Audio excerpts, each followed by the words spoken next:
Okey, kita mulai. Bismillahirrahmanirrahim. Assalamualaikum warahmatullahi wabarakatuh.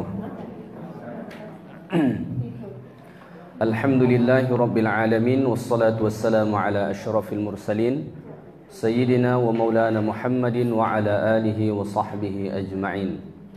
Subhanaka la ilma lana illa ma 'allamtana innaka antal alimul hakim. Hasbunallahu ni'mal wakil, ni'mal maula wa ni'mal nasir, wa la hawla wa la quwwata illa billahil aliyil azim. Rabbi syrah li sadri wa yassir li amri wahlul 'uqdatam min lisani yafqahu qawli. Rabbana zidna ilma warzuqna fahma bi rahmatika ya arhamar rahimin.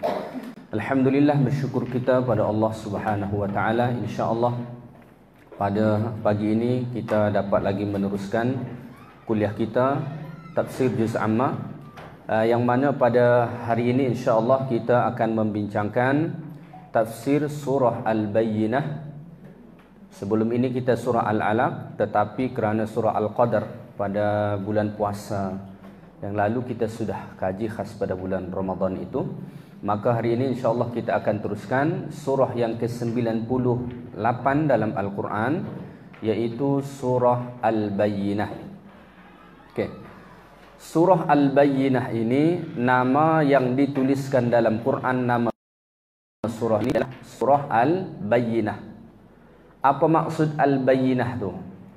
Al-Bayyinah itu maksudnya Al-Hujjatul Wadihah, hujjah yang jelas, bukti yang kuat. Itu maksud Bayyinah. Mungkin kita mendengar bayinah itu maksudnya keterangan-keterangan ataupun bayinat kalau dibuat. Tetapi maksud sesungguhnya bayinah itu adalah al-hujjatul wadihah, hujjah, bukti yang terang dan nyata. Okay. Surah ini sesungguhnya namanya bukan sekadar surah Al-Bayyinah saja. Tahir Ibn Ashur dalam kitabnya Tahrir wa Tanwir mengutip pendapat juga daripada kitab Al-Itqan fi Ulumil Quran, ada 6 nama surah ini. Ada 6 nama dia, sampai 6 nama surah ini. Yang pertama apa dia? Yang pertama tadi kita dah sebut Al-Bayyinah. Okay. Al-Bayyinah. Al-Bayyinah ini diambil daripada akhir ayat pertama. Allah berfirman, lam yakun ahlil kitabi wal musyrikina munfakkina hatta ta'tiyahumul bayyinah. Maka disebutlah nama surah ini Al-Bayyinah. Itu yang pertama. Yang kedua, nama surah ini langsung disebut dengan nama lam yakunil ladina kafaru min ahlil kitab. Disebut nama surah ini lam yakunil ladina kafaru min ahlil kitab. Siapa yang menyebut nama surah ini lam yakunil ladina kafaru min ahlil kitab? Rasulullah sallallahu alaihi wasallam sendiri. Nanti kita akan bacakan hadis berkaitan dengan penyebutan nama surah ini lam yakunil ladina kafaru min ahlil kitab dan kisah Ubay bin Ka'ab ketika surah ini turun. Okay. Yang ketiga, nama surah ini juga disebut dengan nama Al-Qayyimah. Fiha kutubun qayyimah. Qayyimah apa maksud dia? Qayyimah tu maksudnya lurus, adil, tak bengkok. Itu maksud qayyimah. Yang keempat, ada juga yang menamakan surah ini dengan surah Ahlul Kitab. Surah Ahlul Kitab. Kenapa? Dalam surah ini ada disebutkan tentang Ahlul Kitab. Bahkan pada awal surah lagi lam yakunil ladina kafaru min ahlil kitab. Sebab itu ada ulama menyebutkan nama surah ini Ahlul Kitab. Yang kelima, surah ini juga disebut dengan surah Al-Bariyah. Al-Bariyah. Ulaika hum khairul bariyah, ulaika hum syarrul bariyah. Allah sebut dalam surah ini. Apa maksud Al-Bariyah tu? Al-Bariyah tu maksudnya makhluk. Jadi kalau disebut nanti ulaika hum khairul bariyah, merekalah sebaik-baik makhluk. Kalau nanti disebut syarrul bariyah, maksudnya seburuk-buruk makhluk. Yang terakhir nama surah ini juga disebut dengan surah Al-Infikak. Al-Infikak. Al-infakak diambil dari kata munfakina. Munfakina. Al-infakak apa maksud dia? Melepaskan, meninggalkan. Itu maksudnya. Melepaskan diri ataupun meninggalkan. Itu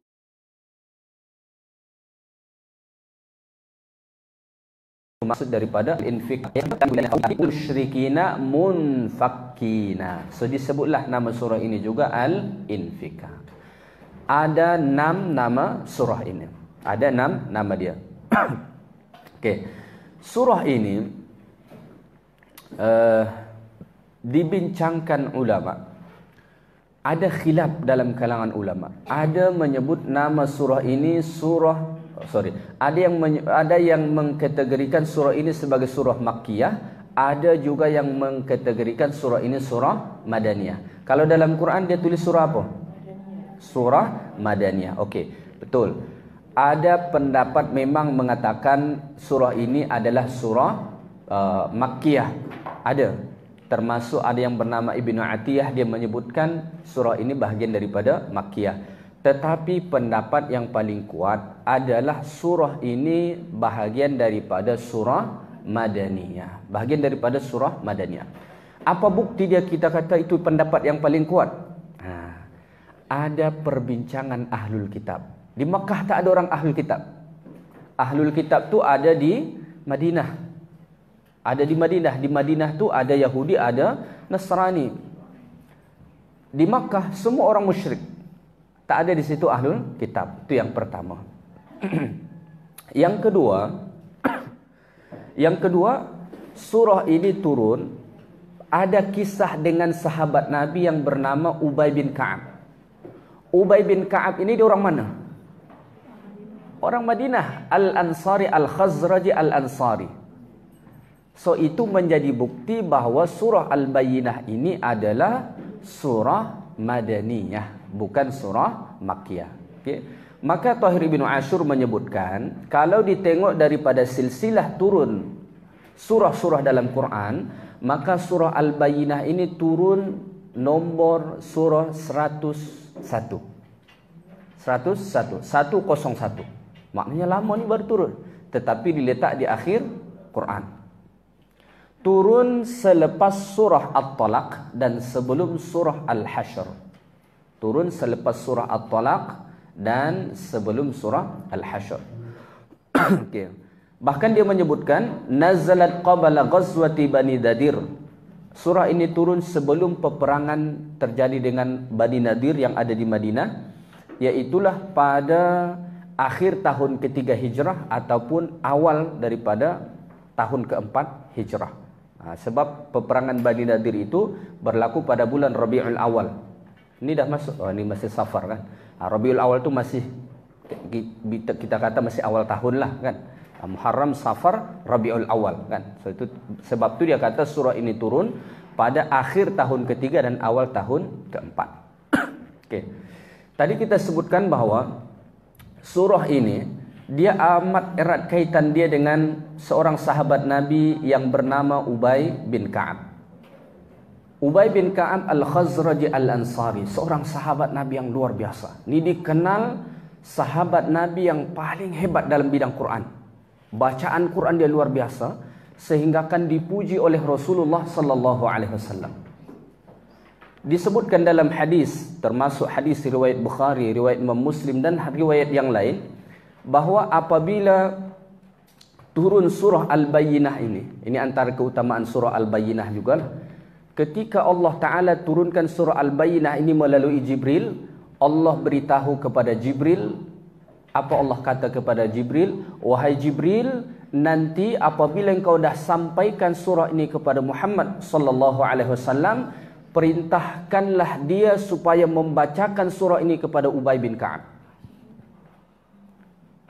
Sehingga kan ketika Jibril dah sampaikan surah Al-Bayyinah, apa kata Jibril kepada Nabi SAW? Innallaha ya'muruka an taqra'aha Ubay. Sesungguhnya Allah Ta'ala perintahkan engkau Muhammad supaya engkau bacakan surah ini kepada Ubay bin Ka'ab. Masya Allah. Lalu ketika itu apa kata Nabi SAW? Nabi pun panggillah Ubay bin Ka'ab. Nabi panggil Ubay bin Ka'ab. Kata Nabi kepada Ubay bin Ka'ab, "Innallaha amarani an aqra 'alaika lam yakunil ladina kafaru min ahlil kitab." Nabi kata kepada Ubay bin Ka'ab, "Ubay, mari ke sini. Sesungguhnya Allah Ta'ala perintahkan aku membacakan kepadamu surah Lam yakunil ladina kafaru min ahlil kitab." Sebab tu tadi kita kata salah satu nama surah ini langsung disebut surah Lam yakunil ladina kafaru min ahlil kitab berdasarkan hadis Nabi SAW. Maka kata Nabi SAW, "Wahai Ubay bin Ka'ab, sesungguhnya Allah Ta'ala perintahkan aku supaya membacakan surah Lam yakunil ladina kafaru min ahlil kitab." Lalu apa kata Ubay bin Ka'ab? Dengan terkejut, bayangkan kalau kita ni. Apa kata Ubay bin Ka'ab? "Samanilak, Allah Ta'ala sebut namaku kepadamu Muhammad." Bayangkan kita, kalau disebut raja, disebut Perdana Menteri sahaja nama kita, pasti kita bangga tidak? Kalau nama kita disebutkan orang yang kita cintai, kita bangga atau tidak? Pasti bangga. Maka kata Ubay bin Ka'ab, "Samanilak, Allah Ta'ala sebut namaku kepadamu wahai Muhammad." Qala na'am. Ya, kata Nabi SAW. Fabaka. Maka Ubay bin Ka'ab pun menitiskan air mata ketika itu, menangis.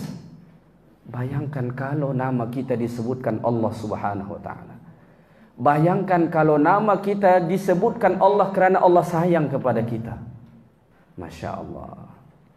Tetapi sebenarnya kita ada harapan juga. Kita ada harapan kalau kita nak disebut Allah, nama kita ada amalan dia. Bukan Ubay bin Ka'ab saja yang boleh Allah sebut nama dia. Tidak, kita pun tiap-tiap di antara kita boleh. Apa amalan dia? Idza jatama'a qaumun fi baitin min buyutillah yatluna kitab Allah wa yatadarasunahu illa haffat alaihimul malaikah wa ghashiyahumur rahmah wa dzakarahumullahu ta'ala fi man 'indah. Kalau kita nak disebut Allah, nama kita di sisi orang-orang yang Allah sayang, di sisi para malaikat, di sisi rasul-rasul yang Allah cintai, yang Allah sayangi, amalan dia apa? Berkumpullah di suatu tempat. Tempat terbaik adalah masjid. Berkumpullah di situ. Apa yang kita kerjakan? Pertama, yatsluna kitab Allah, baca Quran. Baca Quran. Yang kedua apa dia? Wa yatadarasunahu, belajar Quran. Apa yang kita dapatkan? 3, kata Nabi. Haffat alaihimul malaikah, malaikat akan kelilingi kita. Wa ghasyiyatuhumur rahmah, rahmat Allah akan meliputi kita. Yang ketiga, wa dzakarahumullahu ta'ala fi man indah, satu persatu di antara kita disebutkan Allah namanya. Maka mudah-mudahan pada pagi ini, kerana kita berkumpul di tempat ini kerana Al-Quran, sebabkan kita nak belajar Quran, mudah-mudahan setiap nama di antara kita disebutkan Allah Subhanahu wa ta'ala di sisi hamba-hamba yang Allah cintai. Amin ya Rabbal Alamin. Ubay bin Ka'ab ni sahabat Nabi yang luar biasa. Ada ulama menjelaskan kenapa sampai Allah perintahkan Nabi SAW bacakan surah ini kepada Ubay bin Ka'ab. Sebab apa? Tidak ada yang paling dirisaukan oleh Ubay bin Ka'ab dalam hidup ini kecuali dia lupa hafazan dia. Kalau saya tanya kita, atau kalau kita tanya diri kita, apa yang paling kita khawatirkan, apa yang paling kita takutkan dalam hidup ini? Ada orang berkata, saya takut kalau sakit. Ada orang berkata, saya takut kalau kehilangan ini. Ada orang berkata, saya takut kalau begini. Ubay bin Ka'ab apa yang paling dia takutkan? Yang paling dia takutkan adalah kalau hilang hafazan dia. Maka sangat jauhlah taraf kita dengan Ubay bin Ka'ab. Kita lupa hafazan kita dulu, hafal surah ni, sekarang dah lupa lah. Malangnya kadang-kadang kita tak sedih. Malangnya kadang-kadang kita tak sedih. So begitu jauh gap kita dengan sahabat Nabi SAW. Sebabkan itulah Ubay bin Ka'ab ini apabila turun surah Al-Bayyinah, Allah perintahkan kepada Nabi Muhammad, maka Nabi kata kepada Ubay bin Ka'ab, "Innallaha amarani an aqra'a ilaik." Sesungguhnya aku diperintahkan Allah untuk membacakan surah ini kepadamu. Maka Ubay bin Ka'ab disebutkan dalam satu riwayat, khatam Quran setiap 8 hari. Setiap 8 hari khatam Quran. Suatu ketika, sebab Ubay bin Ka'ab ni bukan calang-calang sahabat ni. Sahabat pakar Quran. Tahu siapa anak murid Ubay bin Ka'ab? Anak murid Ubay bin Ka'ab ini dari kalangan sahabat dan tabi'in. Sahabat sendiri belajar kepada Ubay bin Ka'ab. Sahabat sendiri belajar kepada Ubay bin Ka'ab. Suatu ketika Anas bin Malik radhiyallahu taala anhu, seorang sahabat Nabi sallallahu alaihi wasallam juga yang lama tinggal bersama Nabi, bahkan menjadi pembantu Nabi sampai 10 tahun, kata Anas bin Malik. Ditanya Anas bin Malik dalam riwayat Bukhari, siapa yang mengumpulkan Al-Quran itu? Siapa yang mengumpulkan Al-Quran itu dulu di Madinah? Sebab Nabi tak pandai menulis dan tak pandai membaca. So yang mengumpulkan Quran ni siapa? Maka dijawab oleh Anas bin Malik, ada 4 orang yang mengumpulkan Quran. Ada 4 orang. Siapa dia? Yang pertama, Ubay bin Ka'ab. Masya Allah. Ubay bin Ka'ab ni bukan sekadar penghafaz Quran, pengamal Quran, bahkan pengumpul Quran. Dia yang menghimpunkan Quran. Yang kedua siapa dia? Mu'az bin Jabal. Mu'az bin Jabal. Yang ketiga siapa dia? Zaid bin Thabit. Zaid bin Thabit. Ini yang paling masyhur, Zaid bin Thabit. Yang keempat siapa dia? Ada yang bernama sahabat Nabi Abu Zaid radhiyallahu taala anhu. 4. Ubay bin Ka'ab, Mu'az bin Jabal, Zaid bin Thabit dan Abu Zaid. Mereka 4 orang inilah, kata Anas bin Malik, yang mengumpulkan Al-Quran. Sebab itu Nabi SAW puji salah satu bacaan sahabat yang paling bagus itu Ubay bin Ka'ab. Bahkan Nabi SAW puji dari semua umat Nabi Muhammad SAW ni, yang paling bagus bacaannya adalah Ubay bin Ka'ab. Dalam hadis bersabda, pertama Nabi kata, arhamu ummati Abu Bakar. Yang paling penyayang dari semua umatku ni adalah Abu Bakar, kata Nabi SAW. Abu Bakar tu lemah lembut, baik akhlaknya, sangat penyayang. Kemudian Nabi kata, wa asyadduhum fi amrillah Umar. Yang paling keras untuk menegakkan agama Allah ni Umar bin Khattab radhiyallahu taala anhu. Kemudian Nabi kata, wa asdaquhum hayaan Utsman. Yang paling jujur dan pemalu Utsman bin Affan. Jadi Utsman bin Affan ni jujur dan pemalu dia. Okay. Kemudian Nabi kata, wa a'lamuhum bil halal wal haram Mu'az bin Jabal. Yang paling tahu tentang halal haram tu sahabat Nabi Mu'az bin Jabal. Dia paling pakar tentang halal haram Mu'az bin Jabal. Sebab tu dia pernah diutus Nabi SAW pergi ke Yaman untuk menjadi muftilah kalau kita kata di sana. Wa afraduhum Zaid bin Thabit. Yang paling pakar dalam bidang faraid tu sahabat Nabi Zaid bin Thabit. Kemudian Nabi kata, wa aqra'uhum Ubay bin Ka'ab. Yang paling pakar membaca Quran, yang paling bagus bacaan Qurannya adalah Ubay bin Ka'ab, sahabat Nabi SAW. Kemudian Nabi kata, wa aminu hadhil ummah Abu Ubaidah bin Jarrah. Dan yang paling terpercaya dari semua umat ini adalah sahabat Nabi yang bernama Abu Ubaidah bin Jarrah. Maka berdasarkan hadis ini, Nabi SAW memuji hafazan, memuji bacaan Ubay bin Ka'ab radhiyallahu taala anhu. Bahkan Ubay bin Ka'ab ni dalam riwayat yang lain, ini seorang sahabat Nabi yang luar biasa. Nabi pernah uji keilmuan Ubay bin Ka'ab tentang Quran, Suatu ketika Nabi panggil Ubay bin Ka'ab ni, dia punya 2 kunyah. Kunyah dia pertama Aba Munzir ataupun Abu Munzir. Kunyah yang ni Nabi yang panggil dia. Yang kedua dia disebut dengan Abu Tufail sebab anak dia bernama Tufail. Suatu ketika Nabi panggillah Ubay bin Ka'ab. Nabi kata, ya Aba Munzir, wahai Abu Munzir. Maksudnya Ubay bin Ka'ab lah, sebab tu kunyah dia. Nabi kata, beritahulah kepadaku, ayu ayatin min kitabillahi a'zam. Ayat yang paling agung dari semua ayat-ayat Allah tu mana dia? Ubay bin Ka'ab jawab, Allahu a'lam. Allah wa rasuluhu a'lam. Allah dan Rasulullah yang lebih tahu. Nabi tanya kali kedua. Lalu dijawab oleh Ubay bin Ka'ab, Allahu la ilaha illa huwal hayyul qayyum la ta'khudhuhu sinatun wa la naum, sampai akhir Ayatul Kursi. Ayatul Kursi.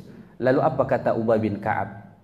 Fadaraba sadri, lalu Nabi tepuk dadaku. Apa Nabi SAW kata ketika itu? Wallahi, demi Allah, mudah-mudahan Allah mudahkan ilmu bagimu, hai Ubay bin Ka'ab, kata Nabi SAW. Sebab tu Ubay bin Ka'ab ni sahabat Nabi yang luar biasa tentang Al-Quran. Maka surah Al-Bayyinah ni turun, ada kisah dia yang luar biasa dengan sahabat Nabi yang kita sebut tadi, nama dia adalah Ubay bin Ka'ab radhiyallahu taala anhu. Mudah-mudahan Allah jadikan kita seperti Ubay bin Ka'ab, walaupun tidak seperti dia, mengikutilah. Jangan sampai jauh sangat gap dia tu kan. Seorang yang sangat sayangkan, yang sangat cintakan dengan Al-Quran. Ini sahabat Nabi SAW yang sangat luar biasa. Okey, surah Al-Bayyinah ini dia ada 8 ayat. Ada 8 ayat, tetapi menurut ulama Basrah jumlah ayat dia 9 ayat. Ini biasa, khilaf dalam jumlah ayat tu biasa. Sama seperti khilaf dalam surah Al-Fatihah, kan? Al-Fatihah bersepakat jumlah ayat dia 7. Sebab Allah dah sebut dalam Quran sab'am minal mathani. Ada 7 ayat yang dibaca secara berulang-ulang. Tetapi mana yang 7 ayat tu khilaf. Ada yang kata Bismillah 1, Alhamdulillah 2, Ar-Rahman Ar-Rahim 3, sampai seterusnya. Setengah kata Bismillah tidak termasuk satu ayat daripada surah Al-Fatihah. So mana ayat pertama? Alhamdulillahi Rabbil Alamin Ar-Rahmanur Rahim. Nanti di mana ayat 6 dan 7 dia? Ihdinas siratal mustaqim siratal ladzina an'amta alaihim, kemudian ghairil maghdubi alaihim waladdallin. So itu biasa khilaf, tak ada masalah. Janji jangan ada yang dibuang ayat dari situ. Kalau penjumlahan ayat itu ada khilaf, itu biasa. Tetapi kalau dia buang satu ayat dari situ, itu berbahaya. Orang-orang Syiah, saya tadi malam tiba-tibalah saya tak tahu, saya mendengar tafsir orang Syiah. Ayat ni dia tafsirkan, salah satu ayat daripada surah ini. Dalam surah ini kan ada disebut dengan ulaika hum khairul bariyah. Nanti ayat berapa tu? Sebelum kita sampai situ, ayat 7. Innal ladzina amanu wa 'amilus salihati ulaika hum khairul bariyah. Allah, apa orang Syiah kata? Ayat ni terjemahan dia begini: sesungguhnya orang-orang yang beriman dan beramal soleh, merekalah sebaik-baik makhluk. Merekalah sebaik-baik hamba Allah. Apa orang Syiah kata? Maksud ulaika hum khairul bariyah tu dia kata adalah Ali dan Syiah mereka. Jadi orang Syiah ni kalau mendengar tafsir mereka, sakit perut kita ketawa. Terlalu berbohong. Syiah nama dia pembohong kan. Dia kata Quran ni pun tak sempurna. Sebab tu berhati-hati dengan Syiah. Berhati-hati dengan Syiah. Jauhi tradisi-tradisi Syiah. Okey, kita cuba baca dulu sama-sama. Ayat 1 hingga ayat 8. Kalau ada masa nanti sampai habis kita kaji. Kalau tak sampai, beberapa ayat yang sampai pukul 11 ni. A'udzu billahi minasy syaithanir rajim.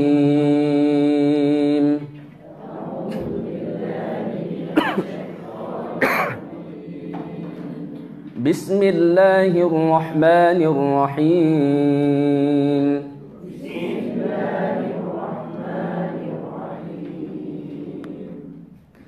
لم يكن الذين كفروا من أهل الكتاب والمشركين منفكين حتى تأتيهم البينة. لم يكن الذين كفروا من أهل الكتاب والمشركين منفكين حتى تأتيهم البينة. رسول من الله يتلو صحفا مطهرة. رسول من الله يتلو صحفا مطهرة فيها كتب قيمة. وما تفرق الذين أوتوا الكتاب إلا من بعد ما جاءتهم البينة.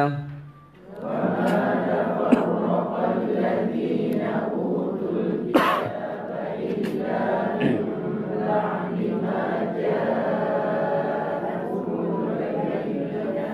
وما أمروا إلا ليعبدوا الله مخلصين له الدين حنفاء ويقيموا الصلاة ويؤتوا الزكاة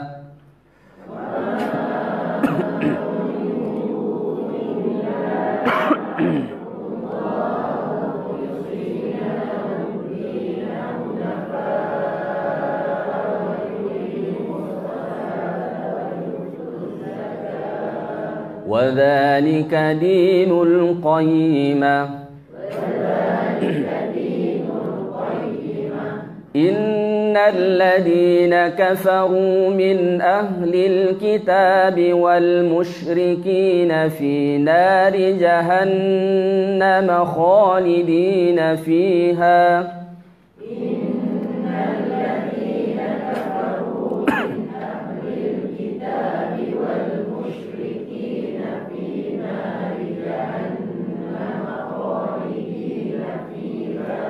أولئك هم شر البرية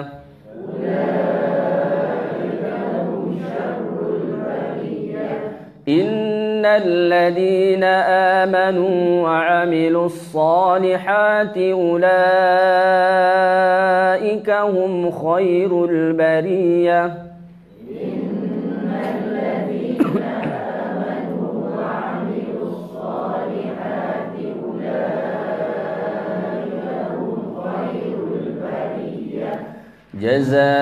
جزاؤهم عند ربهم جنات عدن تجري من تحتها الأنهار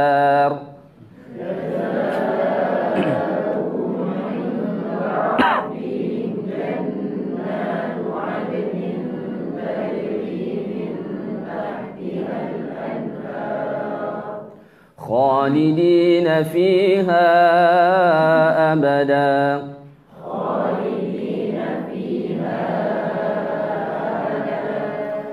رضي الله عنهم ورضوا عنه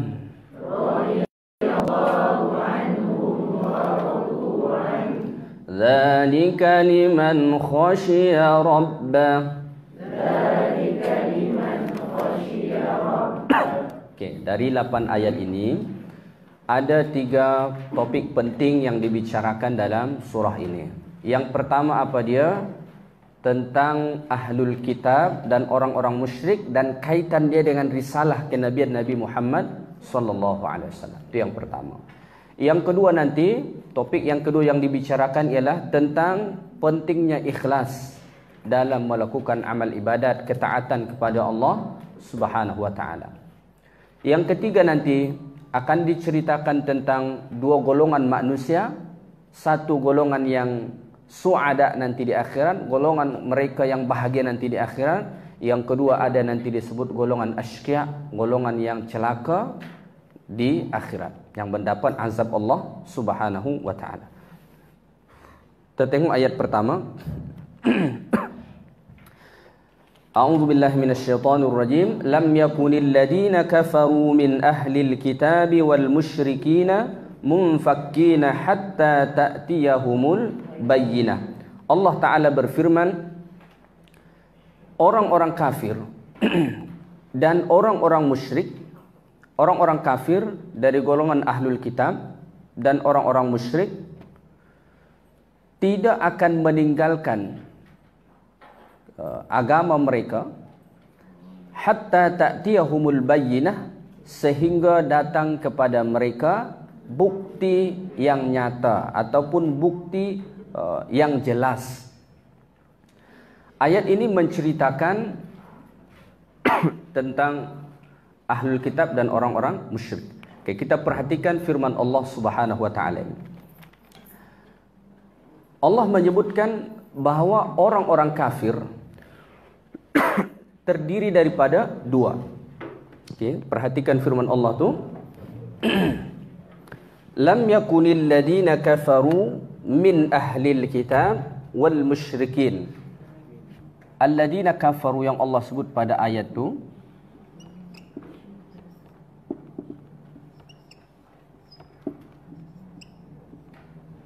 lam yakunil ladina kafaru, alladina kafaru itu terdiri daripada dua. Allah kata siapa mereka? Yang pertama ahlul kitab, yang kedua al-musyrikin.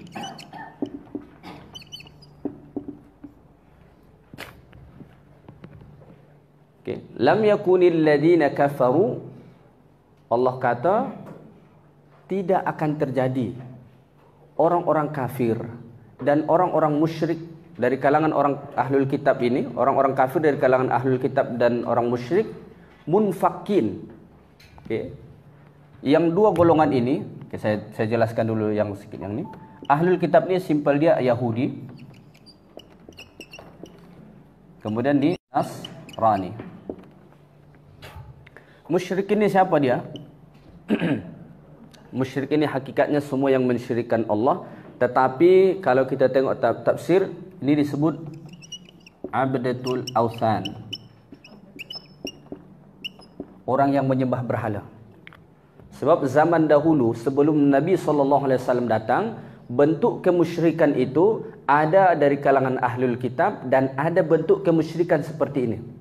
Kalau mereka bukan bahagian daripada ahlul kitab, biasanya mereka golongan musyrik. Itu saja. Musyrik itu siapa? Dia yang menyembah selain Allah.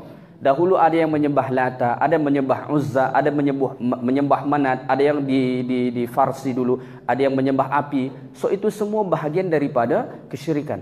So dua bentuk itu saja. Allah kata ahlul kitab dan musyrik ini bahagian alladina kafaru. Min ahlil kitab. Min dekat situ. Perhatikan, lam yakunil ladina kafaru min. Ada min di situ. Min di situ kata ulama adalah min lil bayan, bukan at-tabaiyah. Jadi kita terjemah begini, bukan kita terjemah seperti biasa min tu diterjemah dengan min at-tabaiyah. Kalau min at-tabaiyah disebut sebahagian. Contohnya ini kita buat min at-tabaiyah. Lam yakunil ladina kafaru min ahlil kitabi wal musyrikin. Maka kalau disebut min itu min at-tabaiyah, terjemahnya begini. Orang-orang kafir dari sebahagian dari ahlul kitab dan orang-orang musyrik. Tetapi yang ada pada ayat ini kata ulama tafsir, min itu lil bayan. Maknanya apa? Kafir itu diperjelas. Siapa kafir itu? Begitu. Siapa kafir itu? Kafir itu ahlul kitab, Yahudi dan Nasrani. Kemudian wal musyrikin, penyembah selain Allah, mereka yang menyembah berhala. Bagaimana keadaan mereka kata Allah? Munfakin. Munfakin. Apa maksud munfakin itu? Munfakin diterjemah disebut meninggalkan. Sesungguhnya maksud munfakin itu adalah melepaskan diri. Kalau ini penutup ni kita lepas, maka ini disebut bahagian munfakin. Saya lepaskan ini daripada sini. Okay? Munfakin. So maksudnya apa? Disebutkan dalam tafsir, orang-orang Yahudi dan Nasrani dari kalangan ahlul kitab dan orang-orang musyrik yang menyembah selain Allah, mereka yang menyembah awthan wal asnam, mereka yang menyembah berhala, mereka tidak akan meninggalkan agama mereka itu. Okay. Munfakin, saya tuliskan.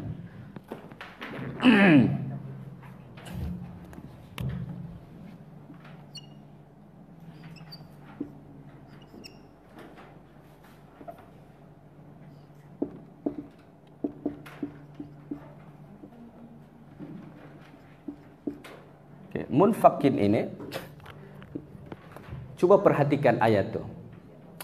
Allah tidak sebut selepas kata munfakin ini yang kita terjemah meninggalkan.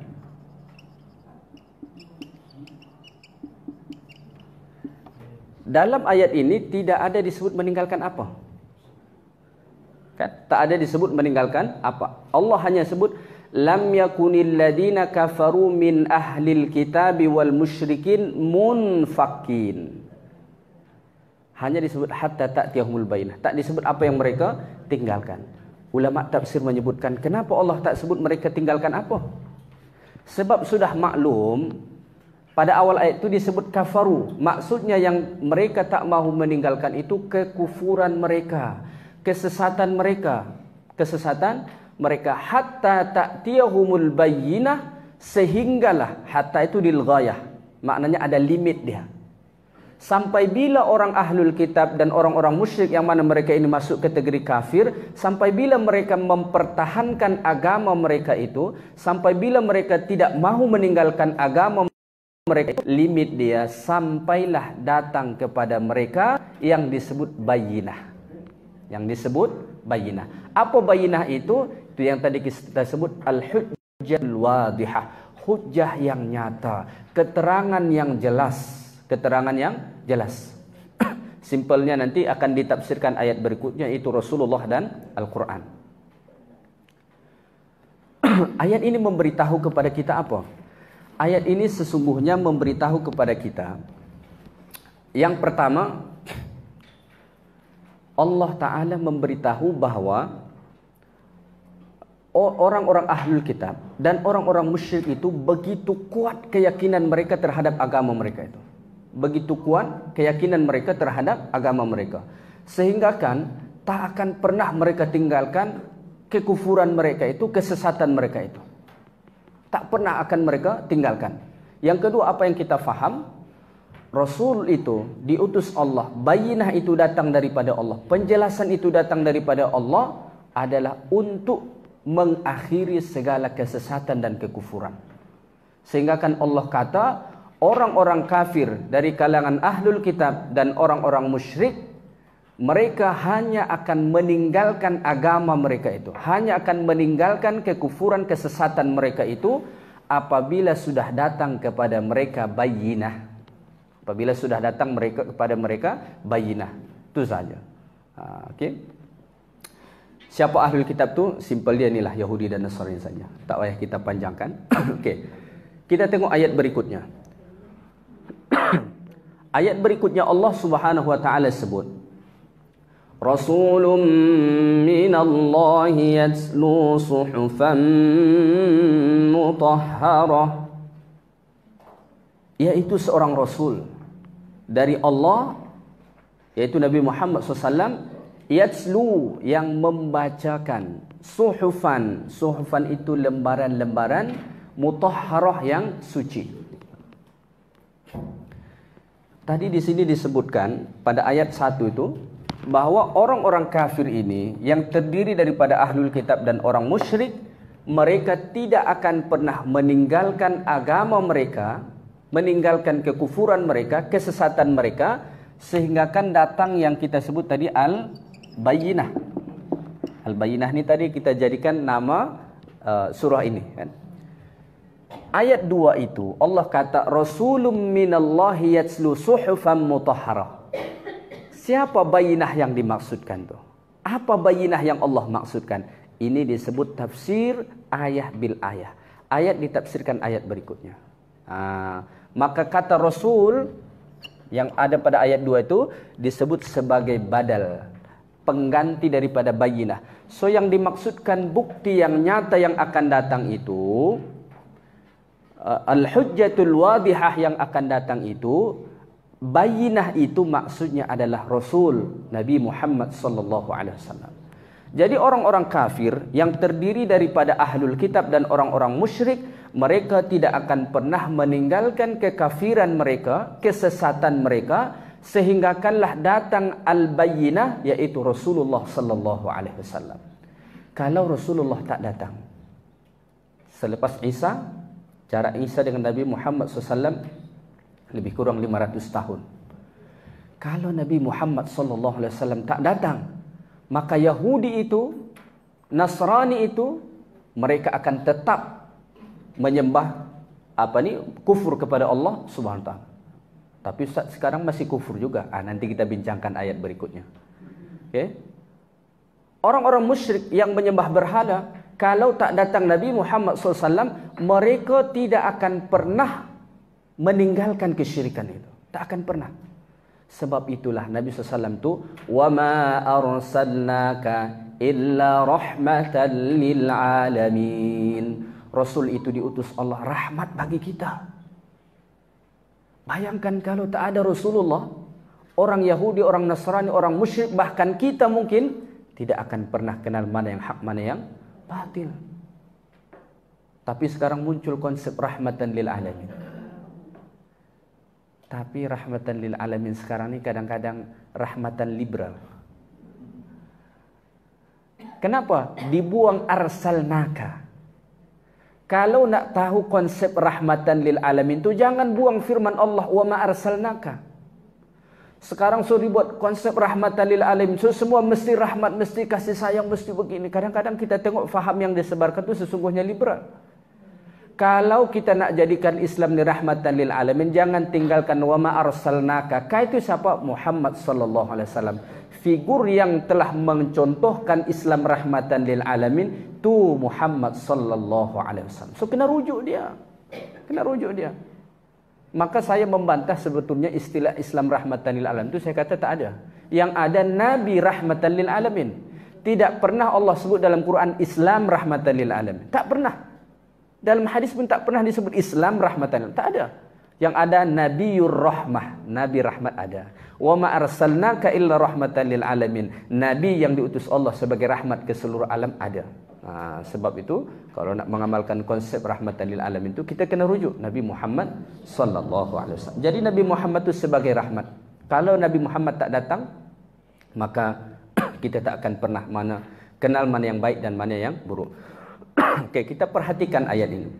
Ketika Allah menyebutkan bayinah, kemudian disebutkan Rasul, maka diri Nabi SAW itu sendiri bukti. Jadi bukti kenabian Nabi Muhammad tu, hujjah itu bukan sekadar wahyu yang Allah turunkan kepada Nabi, bahkan pribadi Nabi SAW itu pun adalah bukti yang kuat. Bukti yang kuat. Sebab itu ramai orang masuk Islam kerana akhlak Nabi SAW. Sehingga kan di sini disebut Rasulun. Maknanya Rasul SAW itu sendiri adalah bukti yang nyata daripada Allah Subhanahu wa taala. Okey. Okey, kita teruskan.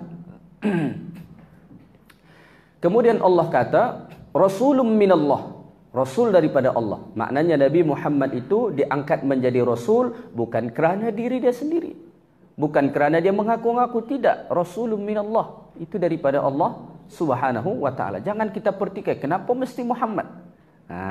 Ini nanti yang dipertikai oleh ahlul kitab. Ahlul kitab itu sebenarnya orang Yahudi dan Nasrani itu, mereka telah pun tahu bahawa akan datang Nabi Muhammad sallallahu alaihi wasallam. Sudah tahu. Allah Taala sebut apa ni dalam Al-Quran, dalam surah As-Saff tu kan. وَإِذْ قَالَ عِيسَى بْنُ مَرْيَمَ يَا بَنِي إِسْرَائِيلَ إِنِّي رَسُولُ اللَّهِ إِلَيْكُمْ مُصَدِّقًا لِمَا بَيْنَ يَدَيَّ مِنَ التَّوْرَاةِ وَمُبَشِّرًا بِرَسُولٍ يَأْتِي مِنْ بَعْدِ اسْمُهُ أَحْمَدَ فَلَمَّا جَاءَهُمْ بِالْبَيِّنَاتِ قَالُوا هَذَا سِحْرٌ مُبِينٌ. Isa berkata, "Ya Bani Israel, wahai Bani Israel," Nabi Isa kata, "Inni Rasulullahi ilaikum." Sesungguhnya aku ini adalah Rasul Allah untuk kamu. Musaddiqan lima baina yadayya minat Taurah, yang membenarkan Taurat. Kemudian apa lagi? Wa mubasysyiran bi rasuli ya'ti min ba'di, dan menyampaikan kabar gembira kepada kamu bahawa akan ada rasul yang datang selepas aku. Ismuhu Ahmad. Nama dia adalah Ahmad. Nama dia adalah Ahmad. Okey.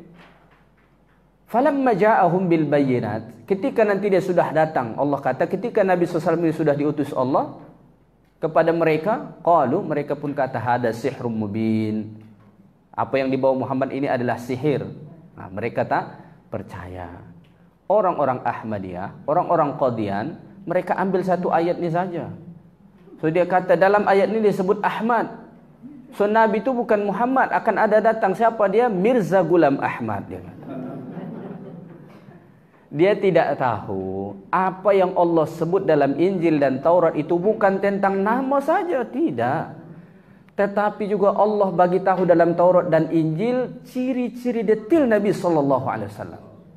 Sehingga kan yang kita bicarakan sebelum ini dalam surah Al-Alaq, Waraqah bin Naufal, ketika Nabi pertama kali dapat wahyu, Nabi ketakutan, kemudian Khadijah bawa Nabi SAW ke rumah Waraqah bin Naufal, seorang yang beragama Nasrani.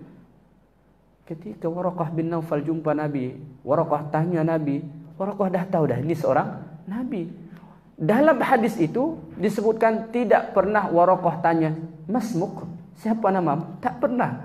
Kenapa? Dalam Injil dan Taurat, Nabi SAW telah diberitahu Allah itu bukan sekadar nama, bahkan ciri-ciri mereka. Ya'rifuna kama ta'rifuna abana'ahum. Sehingga kan kalau mereka betul terima Nabi SAW, mereka kenali Nabi SAW itu seperti mana mereka kenal anak mereka. Bagaimana orang kenal dengan anak dia? Langkah saja dia dengar, oh dia tahu dia anak dia. Padahal langkah saja berjalan di rumah, oh dia tahu ini anakku yang ni. Dia punya 3 anak, berjalan suara langkah itu pun boleh dia bezakan. Sampai tahap itulah sebenarnya mereka kenal Nabi SAW. Okay, kemudian Allah kata, yatslu suhufan mutahharah. Apa yang dikerjakan Nabi Rasul Bayyinah itu ketika datang kepada mereka, yatslu. Nih yang dikerjakan Rasul ini, yatslu, membacakan suhufan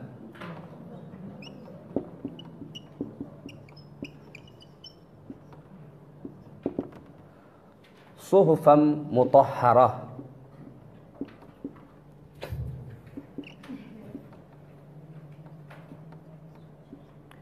Yatslu suhufan mutahharah, yang dikerjakan Nabi itu adalah membacakan suhuf. Suhuf itu jamak daripada sahifah, lembaran-lembaran.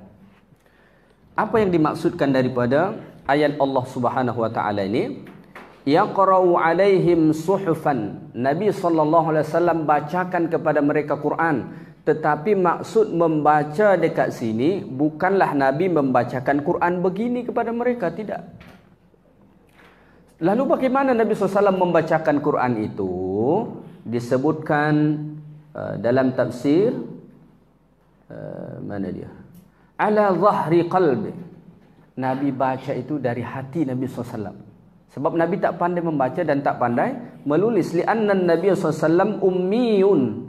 Kerana Nabi SAW itu seorang yang ummi, la yaqra'u wa la yaktub, tak pandai membaca dan tak pandai menulis, membaca teks dan menuliskan dalam bentuk teks. Tak boleh Nabi SAW. So Nabi SAW datang kepada ahlul kitab, kepada orang-orang musyrik ini. Kita kena tahu, sebelum Nabi SAW datang, semua 2 golongan ini saja. 2 golongan ini saja. Okay.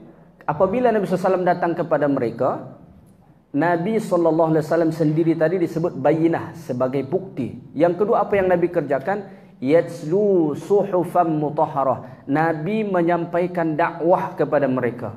Nabi membacakan Quran kepada mereka. Nabi memberitahu mereka apa yang telah Allah wahyukan kepada Nabi SAW. Pada ayat ini Allah Ta'ala beritahu kita suhufan mutahharah. Disebut suhuf ini jamak sahifah. Sahifah lembar. Tetapi ini simpelnya kita sebut Al-Quran sajalah. Al-Quran. Quran ini Allah sebut mutahharah. Apa maksud mutahharah? Suci. Bersih. Apa yang dimaksudkan Quran itu suci mutahharah? Maksudnya dalam Al-Quran itu tidak ada yang tak baik. Semua baik. Semua baik. Maka dalam Al-Quran itu tidak akan dijumpai minaz-zur, kata-kata palsu, tak ada di situ. Wasyak, yang meragukan, tak ada. Wan nifaq, kenifakan, wad dalalah, dan kesesatan, tak ada. Apa yang ada di dalam Al-Quran itu semuanya adalah baik. Semuanya adalah baik. Bahkan ada ulama menyebutkan, dia kata kalau disebutkan suci, paling kurang mengandungi 3 makna. Paling kurang mengandungi 3 makna. Yang pertama apa dia kata? Yang pertama indah. Suci itu biasanya indah. Maka Quran itu susunan dia begitu indah. Ar-Rahman 'allamal Qur'an khalaqal insan 'allamahul bayan. Indah dia. Sambunglah terus.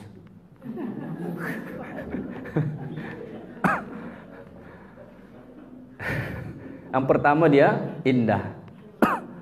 Yang kedua, biasanya kalau dia indah tu dia akan tersusun rapi.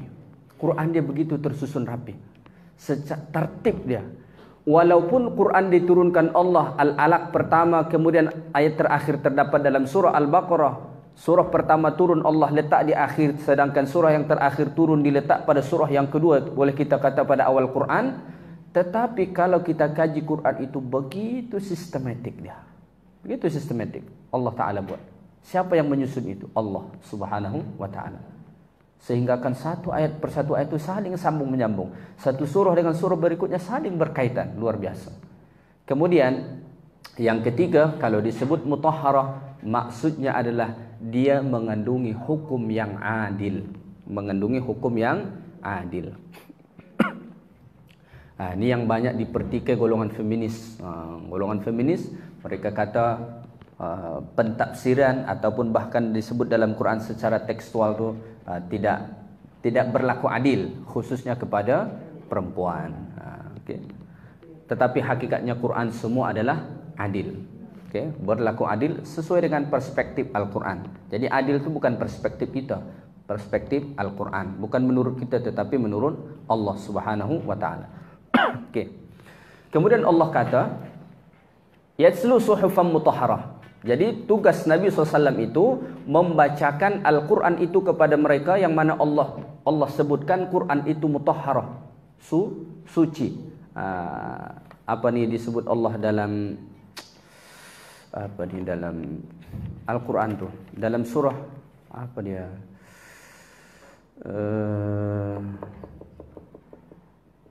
Surah Abasa ke atau surah apa tu? Fi suhufin mukarramah marfu'atin mutahharah bi aidi safarah kiramin bararah. Surah Abasa kan? Allah kata fi suhufin mukarramah. Jadi antara suhuf Quran ni Allah kata suhufin mukarramah, suhuf yang mulia. Okey. Marfu'atin, tinggi, mutahharah, dia suci. Bi aidi safarah, di tangan safarah, malaikat. Sebab itu Al-Quran ini antara maksud suci, setengah ulama kata suci bersih daripada sentuhan-sentuhan syaitan yang hendak memesongkan Quran. Maka dalam surah Al-Waqi'ah itu Allah kata la yamassuhu illal mutahharun. Tidak disentuh Al-Quran itu kecuali al-mutahharun. Siapa al-mutahharun itu? Orang-orang yang suci itu malaikat. Syaitan tak sentuh. Syaitan tak sentuh. Maka ayat itu juga digunakan dalil kalau kita nak sentuh Quran, kita mesti suci. Itulah antaranya. Kenapa? Kita kena, kalau nak pegang Quran, nak bawa Quran, nak baca Quran, kita kena suci. Alasannya kenapa? Salah satunya kerana Quran itu sendiri kitab yang mutahharah, kitab yang suci. Takkanlah kitab ni suci, kita pun dah sebut dah kitab suci. Takkanlah kita pegang kita dalam keadaan kotor. So kita juga kena suci. Okey. Kita teruskan. Suhufan mutahharah. Seterusnya ayat 3. Fiha kutubun qayyimah. Okay. Dalam suhuf ini, jadi begini cara penjelasannya.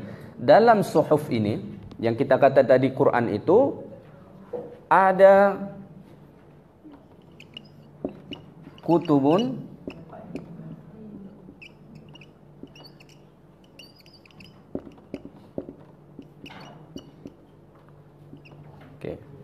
fiha kutubun qayyimah. Suhuf yang dibacakan Nabi SAW kepada orang-orang kafir dari kalangan ahlul kitab dan orang-orang musyrik ketika itu, Allah kata fiha, di dalamnya terdapat kutubun qayyimah. Kutubun qayyimah itu apa dia? Kutubun jamak dari kitab. Kitab-kitab yang lurus, ya, kalau kita terjemah. Tetapi maksudnya jangan begitu. Kalau kita terjemah kitab, dia akan jadi pelik. Atas tu disebut lembaran-lembaran. Mana mungkin kitab berada dalam lembaran kan? Tidak. So apa maksud kutubun di situ? Kutubun di situ maksudnya adalah peraturan-peraturan Allah. ketentuan-ketentuan Allah. Ya ayyuhalladzina amanu kutiba. Apa maksud kutiba di situ? Bukan ditulis, diwajibkan, difardukan. So dalam Al-Qur'an itu terdapat kutubun, ketentuan-ketentuan Allah Subhanahu wa taala. Perintah-perintah Allah, larangan-larangan Allah Subhanahu wa taala. Itu maksud kutubun, bukan kitab-kitab. Bukan kitab-kitab, tetapi peraturan-peraturan Allah, ketentuan-ketentuan Allah. Bagaimana kita mesti hidup? Bagaimana cara kita beribadat, kan? Bagaimana cara kita bermuamalat? Bagaimana cara kita supaya masuk syurga, jauh daripada neraka? Itu semua Allah cerita dalam Quran. Maka Allah kata fiha kutubun, dalam suhuf yang Nabi bacakan itu terdapat kutubun, ketentuan-ketentuan, peraturan-peraturan Allah. Pada akhir ayat itu Allah tekankan perkataan qayyimah. Ada yang bernama qayyimah sini? Tak ada. Bagus juga buat nama qayyimah. Qayyimah itu maksudnya lurus. So, dia orang yang lurus saja. Qayyimah. Qayyimah itu maksudnya lurus, adil. So ketentuan-ketentuan Allah yang terdapat dalam Quran itu, apa yang Allah sebutkan dalam Al-Quran itu, semuanya itu adalah adil, lurus. Tidak ada yang batil di situ, tak ada yang salah. Percayalah kalau kita amalkan apa yang Allah perintahkan, dan kalau kita tinggalkan apa yang Allah larang kepada kita, pasti tidak akan pernah memberi keburukan dalam hidup kita, dunia dan akhirat. Kalau kita lakukan apa yang Allah perintah dan kita tinggalkan apa yang Allah larang, tidak akan pernah mendatangkan keburukan bagi kita di dunia dan di akhirat. Kenapa? Sebab apa yang Allah tentukan, apa yang Allah perintah kepada kita itu semua qayyimah, semua itu lurus dan adil. Maka tidak ada dijumpai sesuatu yang batil dalam Quran. Maka kalau ada orang yang menentang Quran, dia kata itu batil, tak sesuai lagi, berhati-hati. Berhati-hati. Allah Ta'ala berfirman dalam Al-Quran, dalam surah Fussilat ayat 42, Allah kata la ya'tihil batil min baini yadayhi wa min khalfihi tanzilum min hakimin hamid. Allah kata la ya'tihil batil. Fussilat ayat 42. Ayat 42 Allah kata la ya'tihil batil, tidak ada datang yang batil dalam Quran tu. Tidak ada datang yang batil. Min baini yadayhi wa min khalfihi, dari hadapan ataupun belakang. Maksud dari hadapan ataupun belakang itu dahulu sampai masa yang akan datang. Tidak akan pernah datang yang batil dalam Quran. Tak pernah ada dijumpai yang batil dalam Al-Quran. Kenapa? Tanzilum min hakimin hamid. Sebab Quran itu diturunkan dari Allah yang maha terpuji, yang maha bijaksana lagi maha terpuji. Kebijaksanaan Allah itu Allah akan mendatangkan hukum yang adil. Maha terpuji Allah itu pasti Allah menjauhkan hal-hal yang buruk daripada kitabnya. Sebab itu la ya'tihil batil min baini yadayhi wa min khalfihi tanzilun min hakimin hamid. Bahkan kita juga membaca pada awal surah Al-Kahf itu Allah kata alhamdulillahilladzi anzala ala abdihi kitaba wa lam yaj'al lahu iwaja. Allah kuatkan qayyimah. Ada perkataan qayyimah. Pada ayat 3 ni qayyimah. Sama. Allah kata Quran yang diturunkan kepada Nabi Muhammad SAW tu walam yaj'al lahu iwaja. Tak ada di situ yang iwaj. Iwaj itu tak ada yang bengkok. Maksudnya tak ada yang batil, tak ada yang salah. Semua betul, semua betul. Maka kalau kita follow Quran, pasti hidup kita akan baik. Maka sebab itu Nabi SAW kata, taraktu fikum amrain. Aku tinggalkan kepada kalian dua perkara. Siapa-siapa yang berpegang teguh kepada dua perkara itu lan tadillu abada, tidak akan pernah sesat. Orang tersesat itu biasanya kenapa? Salah jalan. Mestinya lurus dia pergi ke kanan. Sesatlah kan. Apa dia? Kitab Allah wa sunnata rasulih. Itulah Al-Quran dan sunnah Rasul. Kalau kita follow yang dua ni, tak akan pernah kita sesat selama-lamanya dunia dan akhirat. Okey. Jadi semua ayat-ayat Quran itu qayyimah. Ayat-ayat itu adalah lurus, betul, adil, tak ada yang zalim kepada kita. Okey. Kita teruskan ayat 4 ya. وَمَا تَفَرَّقَ الَّذِينَ أُوتُوا الْكِتَابَ إِلَّا مِنْ بَعْدِ مَا جَاءَتْهُمُ الْبَيِّنَةُ. Kemudian Allah Subhanahu wa taala katakan, وَمَا تَفَرَّقَ, dan tidaklah tafarruq ni terpecah belahlah. Alladzina utul kitab, mereka yang telah didatangkan kitab, illa min ba'di ma ja'atuhumul bayyinah, kecuali selepas datang kepada mereka al-bayyinah. Okey. Ayat ini erat kaitan dia dengan ayat 1 ni. Pada ayat 1 tadi Allah Taala sebut, lam yakunil ladzina kafaru min ahlil kitab wal musyrikin munfakin. Orang-orang kafir dari kalangan ahlul kitab dan orang-orang musyrik, mereka tidak akan pernah meninggalkan agama mereka. Tidak pernah meninggalkan agama mereka sebelum datang Nabi Muhammad. Orang kafir, orang musyrik dari kalangan ahlul kitab dan musyrik itu, mereka ni tak pernah berselisih paham tentang agama mereka. Mereka tak pernah khilaf lah kalau sekarang kita sebut. Mereka sepakat saja. Kalau Tuhan tu Lata, Uzza, Manat tu mereka sembahlah. Kalau contohnya orang Yahudi Nasrani mengatakan Isa anak Maryam, Isa anak Allah ataupun Uzair anak Allah, mereka sepakat. Tetapi Allah kata, wa ma tafarraqal ladzina utul kitaba illa min ba'di ma ja'atuhumul bayyinah. Ni ahlul kitab ni, Yahudi Nasrani ini tidak bertafarraq, tidak terpecah mereka, tidak berbeza di antara mereka kecuali selepas datang bayyinah Rasulullah sallallahu alaihi wasallam. Okey, ada sesuatu yang menarik di sini. Kalau kita tengok ayat 1, Allah Taala sebut ahlul kitab dan musyrik. Kan? Sedangkan pada ayat berapa ni? 4. Sedangkan pada ayat 4 ni Allah kata hanya ahlul kitab saja. Tak disebut musyrik. Wa ma tafarraqal ladzina utul kitab, Allah tak sebut wal musyrikin seperti pada ayat 1. Kenapa hanya disebut Allah Taala ahlul kitab saja, Allah tak sebut orang-orang musyrik? Kerana hanya ahlul kitab sahaja yang telah mendapat informasi tentang bayyinah ini, tentang Rasul. Orang-orang musyrik, mereka tak ada kitab. Mereka tak ada kitab. Mereka tak punya kitab Taurat dan Injil seperti mana yang Allah beri kepada Yahudi dan Nasrani. Seorang orang musyrik ini mereka tak tahu tentang Nabi Muhammad sallallahu alaihi wasallam. Sebab itu pada ayat ini Allah tak sebut tentang orang musyrik, hanya disebut tentang ahlul kitab. Maka ahlul kitab ketika datang Nabi sallallahu alaihi wasallam tafarraq, mereka terpecah. Terpecah maksudnya apa dia? Simpelnya, orang-orang ahlul kitab Yahudi dan Nasrani ini ketika sudah datang kepada mereka bayyinah, mereka berbeza. Mereka berbeza di antara mereka. Apa perbezaan tu? Apa perpecahan mereka itu? Minhum man amana wa minhum man kafar. Ada di antara mereka yang beriman, ada yang tetap kufur. Ada yang beriman dan ada yang kufur.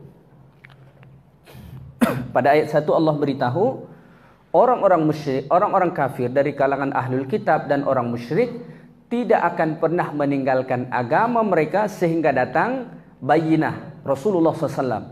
Ketika datang Rasulullah SAW atau al-bayyinah itu, maka tafarraqlah di antara mereka. Berbezalah di antara orang-orang ahlul kitab itu. Ada di antara mereka yang beriman kepada Rasulullah sallallahu alaihi wasallam, tetapi juga ada yang kafir, ada yang tetap ingkar kepada Rasulullah sallallahu alaihi wasallam walaupun mereka sudah tahu informasi tentang kedatangan Rasulullah sallallahu alaihi wasallam. Okay. Walaupun mereka sudah tahu tentang kedatangan Nabi kita Muhammad sallallahu alaihi wasallam. Siapa antara orang Yahudi dan Nasrani yang masuk Islam? Kalau dari kalangan orang Yahudi Ada seorang sahabat Nabi yang luar biasa. Dulunya dia seorang ulama Yahudi lah. Kita kata ulama Yahudi. Siapa nama dia? Abdullah bin Salam. Abdullah bin Salam dulu di Madinah tu dia seorang pendeta Yahudi. Dia seorang tokoh Yahudi. Kalau orang-orang Yahudi nak tanya pasal agama mereka, maka kena tanya Abdullah bin Salam. Abdullah bin Salam. Tetapi ketika Rasulullah sallallahu alaihi wasallam datang ke Madinah dan dia tahu tentang informasi Rasulullah sallallahu alaihi wasallam, Abdullah bin Salam ini pun masuk Islam. Bagaimana masuk Islam dia? Dikisahkan apabila Nabi SAW sampai ke Madinah, Abdullah bin Salam ini panjat bawa pokok kurma. Ketika itu dia bersama dengan makcik dia lah kalau kita sebut. Ada yang bernama Khalidah bin Harith, Khalidah binti Harith, makcik kepada Abdullah bin Salam ini. Ketika Nabi SAW sampai ke Madinah, apa yang dibuat oleh Abdullah bin Salam ini, belum lagi dia berjumpa dengan Rasulullah, nampak saja dia Rasulullah, dia bertakbir Allahu Akbar, Allahu Akbar, Allahu Akbar. Kenapa?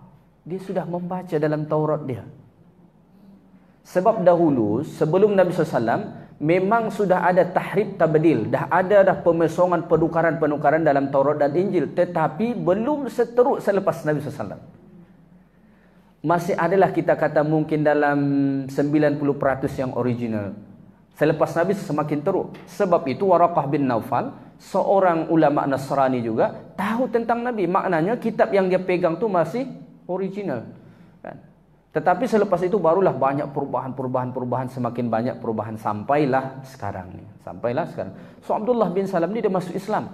Padahal dia seorang tokoh. Bayangkan kalau contohnya analogi sekarang, ada seorang ustaz nak masuk Kristian, mudah atau tidak? Tak mudah. Kenapa? Banyak anak murid dia. Padri lah, jangan muslimah buat contohnya. Padri kalau dia nak masuk Islam mudah tidak? Tantangan dia sukar. Walaupun dia contohnya dah tahu dah Islam tu betul, dia sukar meninggalkan agama dia. Kenapa? Dia punya umat, dia punya pengikut. Setiap hari Ahad mungkin dia akan berceramah di gereja dia kan. So ramai pengikut dia. Dia tokoh. So kalau dia nak masuk Islam pasti berat. Ada cabaran tersendiri yang tidak dirasakan oleh orang yang bukan seorang padri. Tetapi Abdullah bin Salam ini, kerana dia sudah tahu Rasulullah SAW, walaupun dia Yahudi, ulama Yahudi, dia masuk agama Islam. Bersyahadat mengucapkan asyhadu an la ilaha illallah wa asyhadu anna Muhammadan Rasulullah. Kemudian dia Islamkan semua termasuk ahli keluarga dia. Tetapi sebahagian orang-orang Yahudi di Madinah itu tak mahu masuk Islam. So ketika Muhammad SAW datang, orang-orang Yahudi itu ada yang masuk Islam. Kalau orang Nasrani, siapa yang masuk Islam? Antaranya yang kita sebut Raja An-Najasyi. Najasyi ini Ethiopia sekarang. Raja An-Najasyi ini Ethiopia itu dulu di situ Kristen. Sekarang masih Kristen dan Muslim. Muslim apa? Bilal bin Rabah juga daripada situ. Habasyah. Raja Najasyi ini itu dahulu satu negeri, di Habasyah itu dulu satu negeri yang aman, walaupun di bawah pemerintahan Kristen. Satu pemerintahan yang aman. Sebab itu hijrah pertama Rasulullah SAW bukan ke Madinah. Hijrah pertama Rasulullah SAW, orang-orang Islam hijrah dari Makkah dahulu itu ke negeri Habasyah. Ke negeri Habasyah. Memang jumlah dia tak banyak. Disebutkan dalam riwayat hanya ada satu pendapat kata lelaki ada sebanyak 11 orang, perempuan 5 orang. Dalam riwayat yang lain kata lelaki ada 12 orang, perempuan 5 orang. Sebanyak itu saja. Mereka pergi ke negeri Habasyah. Singkat ceritanya, pada akhirnya Raja Habasyah ini masuk Islam. Masuk Islam. Di tangan Ja'far bin Abi Talib. Ja'far bin Abi Talib. Masuk Islam. Walaupun tak berjumpa dengan Rasulullah Sallallahu Alaihi Wasallam. Ketika dia wafat, Raja Najasyi ini, Nabi buat solat gaib. Dan itulah solat gaib pertama. Kenapa sekarang ni contoh ada orang meninggal di sana, kita tak boleh solatkan, kita boleh buat solat gaib di sini? Itu mengambil daripada contoh yang Nabi buat ketika Raja Najasyi itu meninggal. Dia seorang Kristen. Bahkan seorang raja, bukan sekadar padri, dia raja. Raja di situ. Masuk Islam. Tetapi banyak juga, ramai juga di antara mereka ketika sudah datang bayyinah ini Rasulullah SAW tetap dalam kekufuran mereka, tetap dalam kesesatan mereka. Orang-orang musyrik ada tak masuk Islam? Ramai juga masuk Islam. Di Makkah itu dulu orang-orang musyrik. Datang Nabi SAW, satu persatu masuk Islam, satu persatu. Kemudian kesemuanya masuk Islam ketika Fathu Makkah. Barulah semakin ramai yang masuk Islam. Tetapi Allah bagi tahu ketika Nabi SAW datang, tidak semua ahlul kitab itu masuk Islam. Tidak semua. وَمَا تَفَرَّقَ الَّذِينَ أُوتُوا الْكِتَابَ إِلَّا مِنْ بَعْدِ مَا جَاءَتْهُمُ الْبَيِّنَةُ. Tafarruq di antara mereka. Ada yang Islam, ada yang tetap kafir. Maka sebab itulah Allah kata dalam surah dalam surah Ali Imran ayat 105 tak silap saya, Allah kata وَلَا تَكُونُوا كَالَّذِينَ تَفَرَّقُوا وَاخْتَلَفُوا مِنْ بَعْدِ مَا جَاءَهُمُ الْبَيِّنَاتِ. مِنْ بَعْدِ مَا جَاءَهُمُ الْبَيِّنَاتِ. Allah Subhanahu wa taala kata وَلَا تَكُونُوا كَالَّذِينَ تَفَرَّقُوا وَاخْتَلَفُوا. Janganlah kamu menjadi seperti orang-orang yang tafarraqu wakhtalafu, yang berpecah belah, yang berbeza. Min ba'di ma ja'ahumul bayyinat, selepas datang keterangan-keterangan yang nyata kepada mereka. Wa ulaika lahum azabun azim. Allah kata bagi mereka itu azab yang pedih, azab yang besar, azab yang dahsyatlah untuk mereka. Maksudnya apa? Kalau sudah datang keterangan kepada kita, sudah jelas dalil Quran dan Sunnah, jangan lagi tentang itu. Jangan lagi tentang. Seperti mana orang-orang kafir dari kalangan ahlul kitab, ketika Nabi SAW datang, mereka masih menentang. Padahal mereka sudah tahu. Bukti itu sudah jelas bagi mereka. Sebab itu dah dalam surah Al-Anfal juga Allah kata, liyuhlika man halaka an bayyinatin wa yahya man hayya an bayyinah. Ada orang selepas datang bayyinah itu, penjelasan yang nyata itu, ada yang celaka. Kenapa dia tak mau beriman? Dan ada yang hidup bahagia, dia mendapatkan kenikmatan kerana dia mengamalkan, dia menerima bayyinah itu. Dari ayat ini jugalah Nabi sallallahu alaihi wasallam menjelaskan bahwa tafarruq, perpecahan itu akan berlaku di kalangan orang Yahudi, di kalangan orang Nasrani, bahkan di kalangan umat Islam. Akan terjadi tafarruq, akan berlaku perpecahan, akan muncul golongan-golongan dia. Maka Nabi SAW, orang-orang Yahudi sataftariku, mereka ni akan terpecah sampai 71 firqah, sampai 71 firqah, 71 golongan. Orang-orang Nasrani, Nabi SAW kata, akan berpecah sampai 72 firqah. Wa ummah, dan umat Nabi SAW tu akan terpecah sampai 73 golongan. 73 golongan. Nabi kata, semua mereka masuk neraka kecuali satu. Sahabat tanya, man hum ya Rasulullah? Siapa yang satu golongan yang masuk syurga tu, yang tidak masuk ke dalam neraka itu? Nabi kata, ma ana alaihi wa ashabi. Mereka yang berpegang teguh terhadap apa yang aku amalkan dan apa yang diamalkan oleh sahabatku. Sunnah Rasulullah dan sunnah sahabat. Maka kita kena contohi Rasulullah SAW dan sahabat Nabi SAW kalau kita ingin selamat. Kalau terjadi perbezaan di kalangan kita, ni kata begini, ni kata begini, bagaimana cara penyelesaian dia? Quran kata, apabila tanaza'tum fi syai'in, kalau kamu berbantah-bantah tentang sesuatu, ni kata begini, ni kata begini, solusi dia simple, farudduhu ilallahi wa rasuli, kembalikan kepada Allah dan Rasulnya. Rujuk semula Quran, rujuk semula sunnah Nabi. Bagaimana? Mana yang paling dekat kepada Quran dan sunnah, itulah ambil. Prinsip saya begitu. Kalau ada khilaf, ni kata boleh, ni kata tak boleh, ni kata sunnah, ni kata bid'ah, farudduhu ilallahi wa rasulih. Rujuk semula kepada Quran dan sunnah. Tengok dengan akal fikiran yang jernih, jangan kuda nafsu. Tengok mana yang paling dekat kepada Quran dan sunnah, ambillah. InsyaAllah kita akan selamat. InsyaAllah kita akan selamat. Jangan ikutkan hawa nafsu, keinginan-keinginan kita saja. Okay. Jadi orang-orang orang-orang ahlul kitab ini, selepas Nabi SAW datang, mereka pun terpecah. Ada di antara mereka yang beriman kepada Nabi, ada yang tidak beriman. Ada yang tetap dalam kekufuran ataupun kesesatan mereka. Seterusnya, ayat yang ke-5.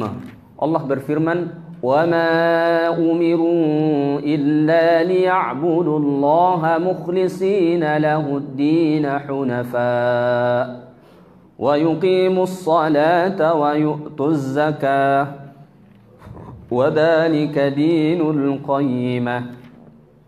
وَمَا أُمِرُوا, dan tidaklah mereka diperintahkan, إِلَّا لِيَعْبُدُوا اللَّهَ, kecuali untuk menyembah Allah, mukhlisina lahuddin, ikhlas, hunafa.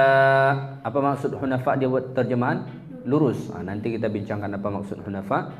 Wa yuqimus salah, mendirikan salat. Wa yu'tuz zakah, membayar zakat. Wa dzalika dinul qayyimah, dan itulah agama yang lurus. Apa maksud daripada firman Allah Subhanahu wa taala ni? Ulama menjelaskan ayat 5 ini dari dua sisi penjelasan. Setengah ulama kata wa ma umiru, dan mereka tidak diperintahkan. Siapa maksud mereka di situ? Ahlul kitab. Ahlul kitab. Wa ma umiru, ini penjelasan pertama, perhatikan. Wa ma umiru, dan mereka ahlul kitab tidaklah diperintahkan dalam Taurat dan Injil mereka kecuali untuk menyembah Allah dengan ikhlas, mendirikan salat dan juga membayar zakat, dan itulah agama yang lurus. Ulama yang memahami ayat ni begini, dia kata sesungguhnya ajaran untuk mentauhidkan Allah, menyembah Allah, ikhlas dalam beribadat, perintah untuk salat, perintah untuk membayar zakat, itu sudah ada dalam Taurat dan Injil. Sehingga kan ahlul kitab ini, mereka sesungguhnya tidaklah diperintahkan kecuali untuk menyembah Allah dalam keadaan ikhlas, dengan ikhlas melaksanakan salat, kemudian membayar zakat.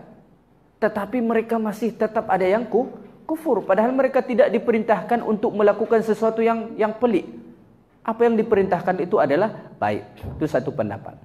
Pendapat yang kedua mengatakan bahawa maksud ayat wa ma umiru illa liya'budullaha mukhlishina lahuddin, tidaklah mereka diperintahkan dalam syariat yang dibaca Nabi itu. Tadi Nabi membaca kan suhuf tu.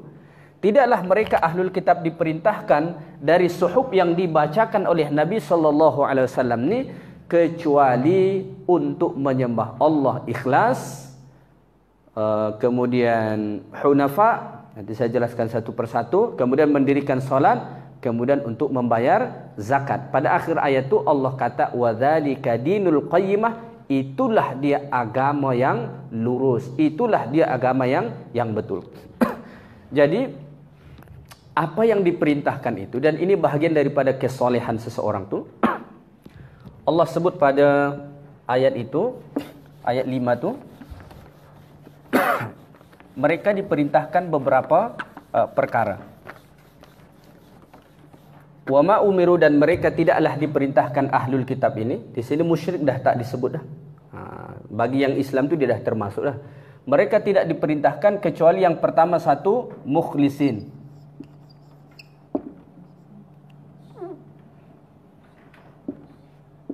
Ikhlas. Ikhlas tu apa dia?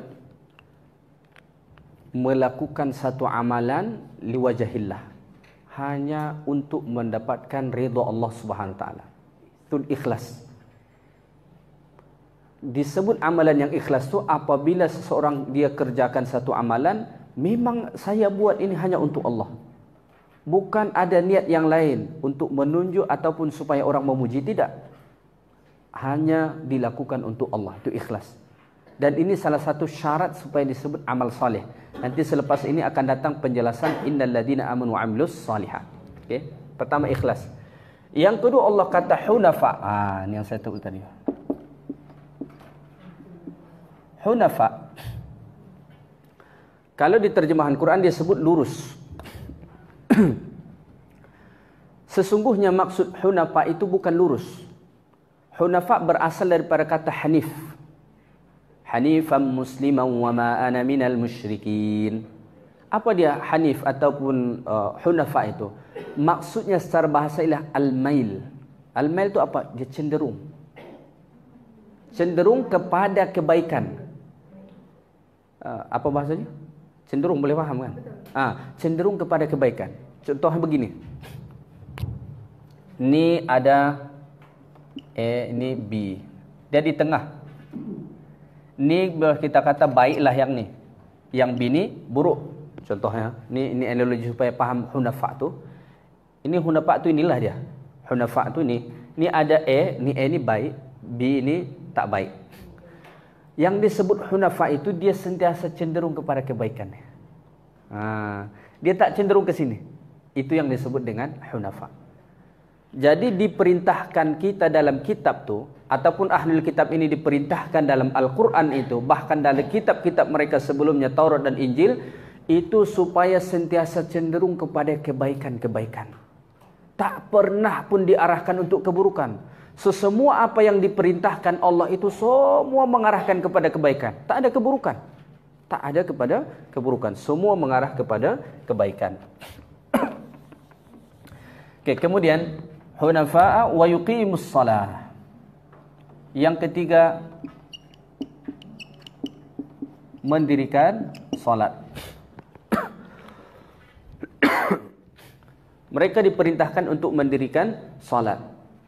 Salat umat-umat terdahulu pun sudah ada. Jadi yang diperintahkan dalam situ adalah salat. Kenapa yang disebut di sini salat, tak disebut puasa, tak disebut ini? Sebab apa? Salat ini adalah merupakan amalan yang paling penting. So kalau dah disebut salat itu dah dikira mewakili semualah. Takkan mungkin Allah sebut wa ma umiru illa liya'budullaha mukhlishina lahuddin hunafa wa yuqimus shalah wa yasumu ramadan wa yahujjal bait. Panjang sangat ayat tu. Dah disebut dalam ayat yang lain kan. Sebab itu pada ayat ini disebut hanya solat saja. Sebab solat itu dah mewakili yang lain. As-salatu imaduddin. Sebab solat itu sudah merupakan tiang agama. Okey. Kemudian wa yu'tuz zakah. Yang keempat,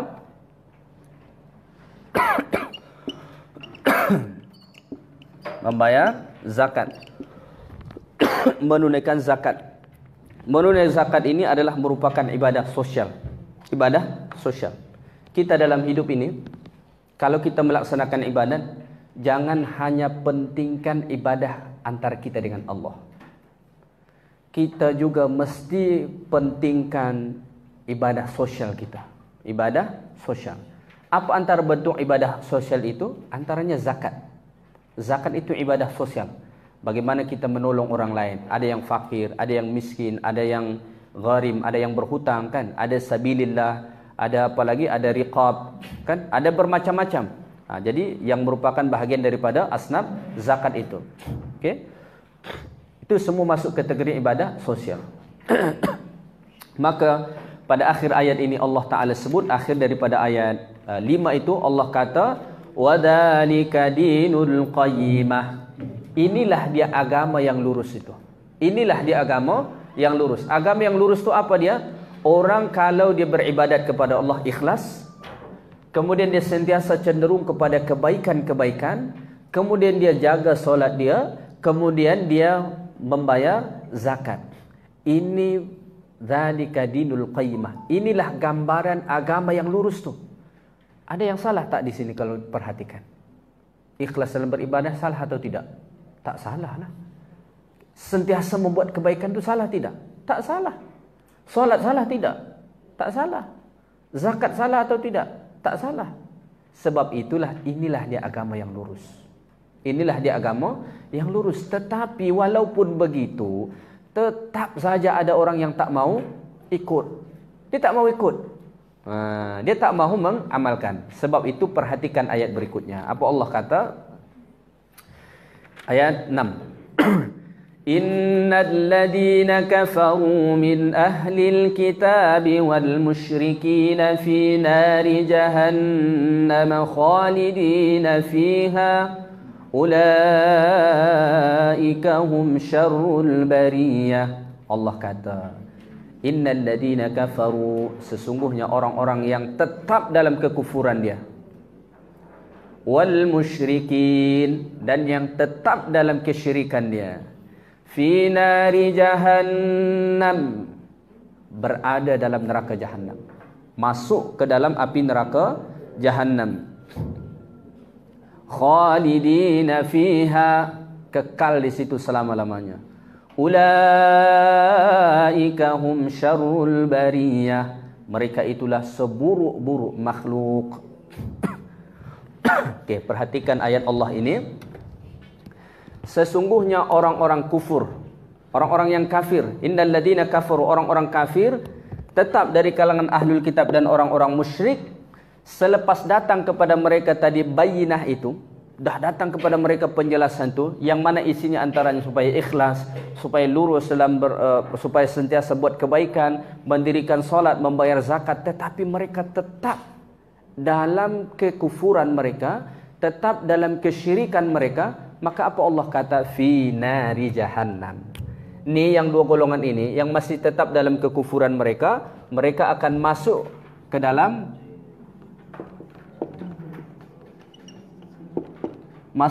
api neraka jahannam. Jahannam tu apa dia? Jahannam tu satu nama daripada nama neraka. Okay. Disebutkan, kenapa disebut nama neraka itu jahannam? Ulama menjelaskan, wasummiyat jahannam, disebut nama neraka yang satu itu dengan neraka jahannam, libu'di qa'riha wa sawadiha, kerana neraka jahannam itu begitu jauh kerak dia ke bawah dan begitu hitam. Begitu hitam. Okay? Maka dia kata fahuwa ma'khudhun minal juhmah, kerana perkataan jahannam itu diambil daripada perkataan juhmah, yang bermaksud tu jauh sampai ke bawah, kemudian dia sangat hitam. Jadi neraka jahannam tu nak sampai ke kerak dia tu jauh sangat. Sebab itu ada satu riwayat wallahu a'lam sahih ataupun tidak menyebutkan, kalau dijatuhkan manusia supaya sampai ke kerak api neraka jahannam tu, sampai 70 tahun baru sampai ke bawah. 70 tahun sampai ke bawah. Agaknya model apa kalau dah sampai bawah tu? Durian saja 20 kaki jatuh dah pecah dah. Kalau 70 tahun baru landing, boleh bayangkan tak? Ketinggian 30.000 kaki saja, kalau pesawat jatuh agaknya bentuk apa? Jadi debu. Jadi debu. Kalau kita, masya-Allah, waliyazubillah. Sebab itu apabila sudah datang bayyinah itu, dah datang bukti-bukti keterangan itu, jangan tetap lagi dalam kekufuran, jangan lagi tetap dalam kesyirikan. Jauhkan dua perkara tu. Kalau saya masih kurang buat kebaikan, tak apa, janji tidak sampai ke tahap kufur dan syirik, tu jauhin. Memang kita beramal sesuai dengan kemampuan kita. Kita tak dapat amalkan semua apa yang disunnahkan tu. Kita belum dapat buat semua kan. Tetapi buatlah apa yang kita mampu. Janji jangan sampai jatuh kepada syirik ataupun kafir, jangan sampai kita mati dalam keadaan kufur ataupun syirik. Sebab itu Allah kata dalam Quran, ya ayyuhalladzina amanu taqullaha haqqa tuqatih wa la tamutunna illa wa antum muslimun. Jangan sampai mati kalau tidak beragama Islam. Sebab mati ke dalam keadaan kafir, kekal dalam neraka. Jangan sampai mati dalam keadaan musyrik. Innallaha la yaghfiru an yushraka bihi wa yaghfiru ma duna dzalika liman yasha. Kalau sampai kita mati dalam keadaan mensyirikkan Allah, kekal selama-lamanya di dalam api neraka. Waliyazubillah.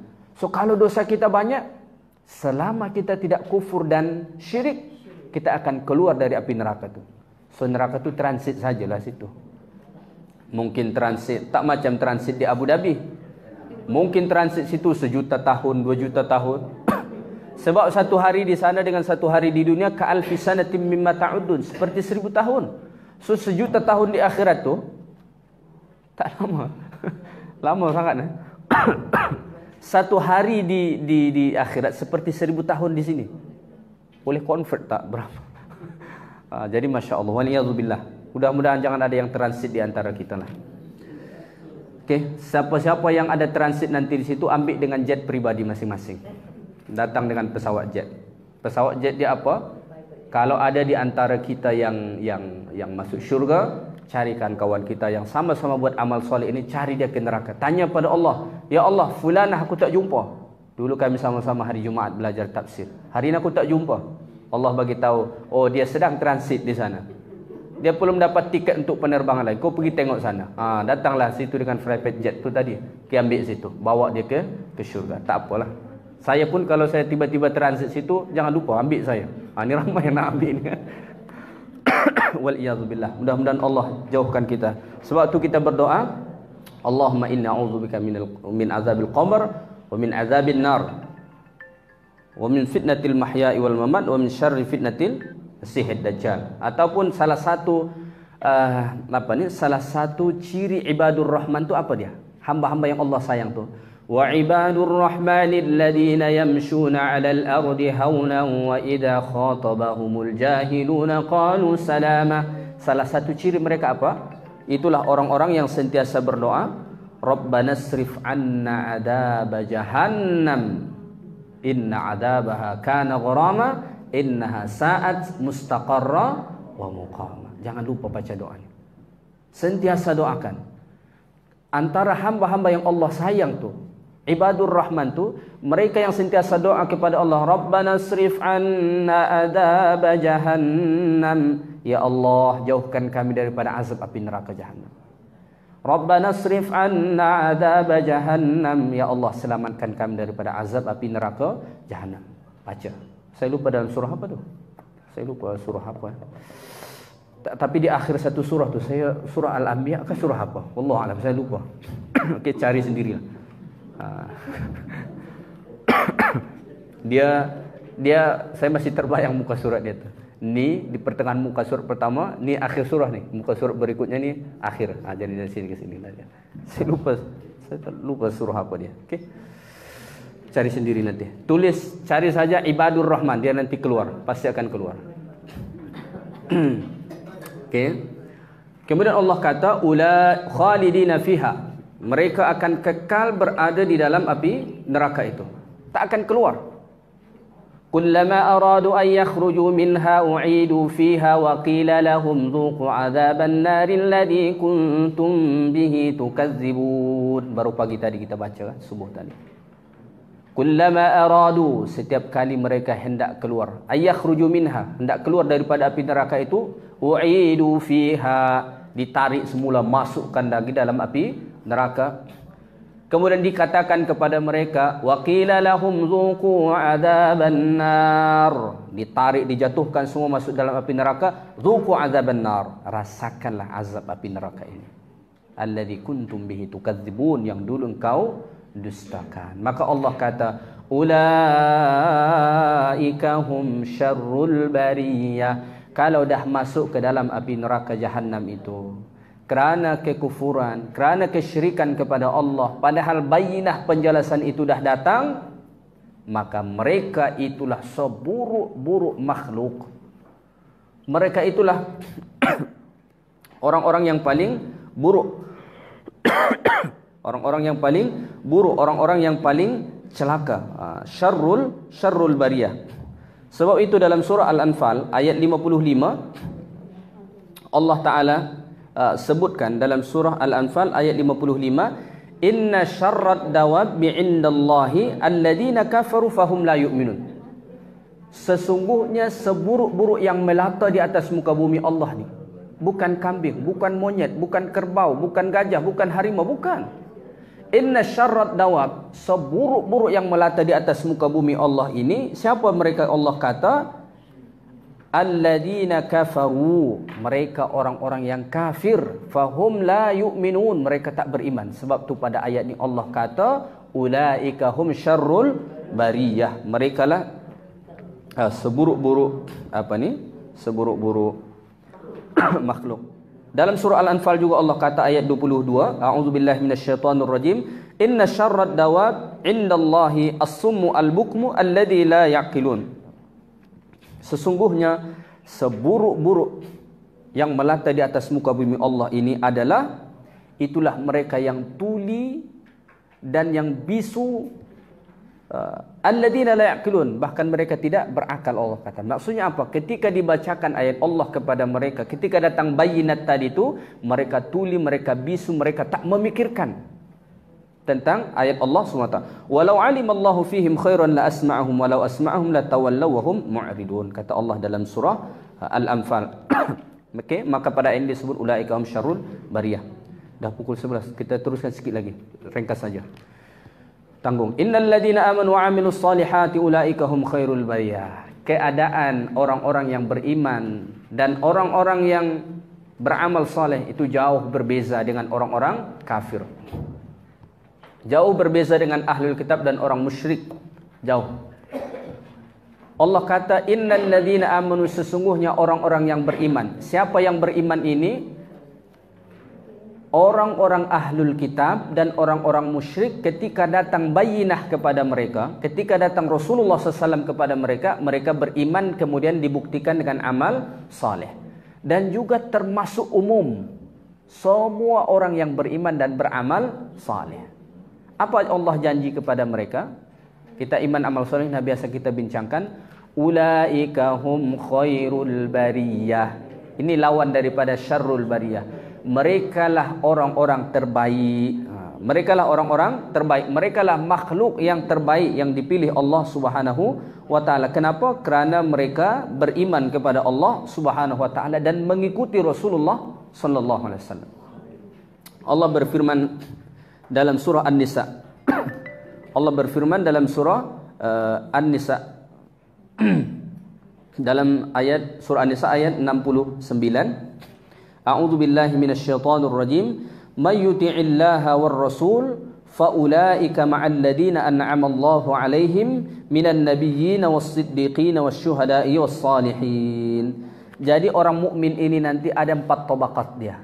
Ada 4 tabaqat. Tabaqat itu apa? Level, tingkatan-tingkatan. Allah kata pada surah An-Nisa ayat 69 ini, yang pertama, wa may yuti'illaha war rasul, sesiapa yang taat kepada Allah dan Rasul. Datang kepada dia penjelasan Allah dan Rasul itu dia taat. Dia ikut, dia amalkan. Maka Allah kata, faulaika, maka mereka itu ma'al ladina an'ama Allah, akan digolongkan Allah bersama orang-orang yang telah Allah bagi mereka nikmat. Ini yang biasa kita doakan dalam surah Al-Fatihah. Ihdinas siratal mustaqim siratal ladina an'amta alaihim. Yang kita minta tu jalan yang lurus tu, jalan yang telah Allah beri kepada hamba-hamba yang Allah beri mereka nikmat. Siapa itu? Minan nabiyyin, level pertama, tabaqah pertama para nabi. Yang kedua wasyuhada was-siddiqin, yang kedua siddiqin, yang ketiga syuhada, yang keempat adalah salihin. Sebab itulah khairul bariyah, sebaik-baik ini manusia, sebaik-baik makhluk. Okey, sikit lagi. Jazaohum 'inda rabbihim jannatu 'adnin tajri min tahtiha al-anharu khalidina fiha abada. Sebab mereka ini manusia terbaik, kerana mereka dah beriman beramal soleh semasa hidup di dunia, maka jazaohum, ganjaran bagi mereka, balasan yang Allah bagi kepada mereka, jannatu 'adn, syurga Aden. Disebut di situ jannat dalam bentuk jamak. Banyak kenikmatan-kenikmatan yang Allah beri. Di dunia ni, senikmat apapun kenikmatan itu kita peroleh, pasti ada rasa bosan. Pasti ada rasa bosan. Dulu mengimpikan punya rumah besar, selepas dapat rumah besar biasa saja. Kan? Dulu mengimpikan dapat kereta besar biasa saja. Kenapa? Ada rasa bosan. Itu dunia. Itu dunia. Dulu dia pandang cantik sungguh, lepas kahwin lama-lama 30 tahun bosan juga. Ada rasa bosan. Tapi bosan pun jangan tinggalkan. Itu tak boleh. Maksudnya di dunia ni semua ada rasa bosan. Ada rasa bosan. Syurga dengan kenikmatan dia tak ada rasa bosan. Tak pernah bosan. Sebab itu ahli syurga tu tak mahu keluar dan tak mahu pindah tempat. Tak mahu keluar dan tak mahu pindah tempat. Okey. Apa antara nikmat yang ada di situ Allah gambarkan? Tajri min tahtihal anhar. Ada sungai yang mengalir di situ. Ada sungai-sungai yang mengalir. Yang kita sebut ada 4 sungai di situ disebut dalam hadis Nabi SAW. Ada air tawar, ada air susu, ada air madu, ada air khamar. Okay? Khalidina fiha abada. Kekal di situ selama-lamanya. Sedikit saya nak tarik perhatian kita tengok ayat ni. Ketika Allah bercerita orang musyrik, orang kafir dan orang musyrik yang masuk ke dalam neraka, Allah kata khalidina fiha sahaja. Okay? Ketika Allah sebut orang beriman dan orang yang beramal saleh masuk ke dalam syurga, Allah sebut khalidina fiha abada. Ada tambahan abada. Ulama menjelaskan, kenapa kalau tentang syurga ini ada tambahan abada, sedangkan dalam neraka tidak abada? Adakah orang yang di neraka itu tidak selama-lamanya? Tidak. Mereka selama-lamanya di situ. So kenapa Allah buat pada cerita tentang syurga ini ada kata abada? Kerana Allah nak bagi tahu kita rahman Allah itu lebih luas daripada marah Allah. Sehingga akan dikuatkan dengan kata abada. Maka dalam hadis kudusi Allah Ta'ala berfirman, sesungguhnya rahmatku itu mendahului marahku. Mendahului marahku. Okay. Itulah alasannya kata ulama kenapa digunakan kata abada. Radiyallahu anhum wa radu'an. Allah redha kepada mereka dan mereka redha juga kepada Allah. Radiyallahu anhum, Allah redha kepada mereka. Tidak ada yang paling kita harapkan dalam hidup ini, dunia dan akhirat, kecuali redha Allah. Kecuali redha Allah. Belum tentu orang yang sudah buat kebaikan-kebaikan, belum tentu Allah redha kepada dia. Orang yang salat belum tentu Allah redha kepada dia. Maka nilai tertinggi penilaian yang Allah beri kepada kita pada saat Allah redha kepada kita. Dan itu didapatkan orang yang beriman dan beramal saleh. Okay. Orang kalau dia solat, mungkin dia buat kebaikan, tetapi kalau dia tak ikhlas, dia tak follow seperti mana yang Allah perintahkan, dia tak dapat ridha Allah. Sebab itu ridha Allah ni, Allah ridha kepada mereka. Tentang apa yang Allah ridha kepada mereka itu? Allah ridha terhadap amalan yang telah mereka buat semasa hidup di dunia, dinilai dari 2 sisi. Yang pertama iman mereka, yang kedua daripada amal soleh mereka. Allah ridha kepada mereka. Kemudian waradu'an, dan mereka orang-orang yang beriman dan beramal soleh ini ridha dengan ganjaran yang Allah beri kepada mereka. Bagaimana tidak redha? Kalau dengan solat kita tu kita tak boleh beli syurga tu. Tetapi Allah bagi kenikmatan yang luar biasa. Maka Allah redha kepada mereka, mereka pun redha terhadap ganjaran yang Allah beri. Akhir daripada ayat ini, dzalika liman khasyiya rabbah. Ini semua diperuntukkan Allah, bukan sekadar iman dan amal soleh. Ada yang terpenting yang kita kena letak dalam jiwa kita. Apa dia? Liman khasyiya rabbah. Ini semua Allah beri kepada orang yang takut kepada Tuhannya. Apa yang mendorong kita supaya terus mempertingkatkan iman amal salih? Yang paling kuat mendorong kita adalah rasa takut kepada Allah. Kalau tak ada rasa takut kepada Allah ni, kita susah buat baik dan kita sukar untuk meninggalkan keburukan. Orang yang tidak ada rasa takut kepada Allah, dia akan sesuka hati buat keburukan. Kenapa? Tak ada rasa takut. Maka Allah kata dalam Quran, antara orang yang masuk syurga itu, wa amma man khafa maqama rabbih wa nahan nafsa 'anil hawa fa innal jannata hiyal ma'wa. Adapun orang-orang yang takut maqama rabbih, dia takut kepada kedudukan Allah. Siapa orang-orang yang takut terhadap Allah itu? Innama yakhsyallaha min ibadihil ulama. Allah kata, sesungguhnya yang takut betul-betul kepada Allah itu hanya ulama, orang yang berilmu. Kalau nak takut kepada Allah, bagaimana caranya? Ilmu. Ilmu mana? Dalami Quran, dalami sunnah.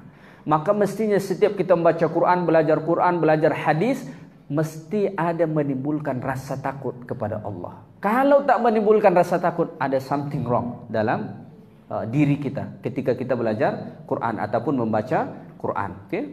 Yang kedua, Allah kata selain orang yang takut akan kedudukan Allah, wa nahan nafsa 'anil hawa, dia menahan keinginan-keinginan buruk hawa nafsu dia, maka Allah kata fa innal jannata hiyal ma'wa. Sesungguhnya syurgalah yang menjadi tempat dia. Apa yang baik itu datang daripada Allah. Segala kekurangan daripada diri saya sendiri. InsyaAllah nanti kita akan teruskan surah berikutnya, yaitu surah Al-Adiyat. Mohon maaf sebab tak terlajak masa ni. Surah Al-Zalzalah. Okey, saya salah buka. Surah Al-Zalzalah, surah yang ke-99 insya-Allah. Mudah-mudahan dapat menambahkan ketakwaan kita kepada Allah Subhanahu wa taala. Kita tutup dengan doa, a'udzubillahi minasyaitonirrajim. Bismillahirrahmanirrahim. Alhamdulillahirabbil alamin wassalatu wassalamu ala nabiyyina Muhammad wa ala alihi wa sahbihi ajma'in.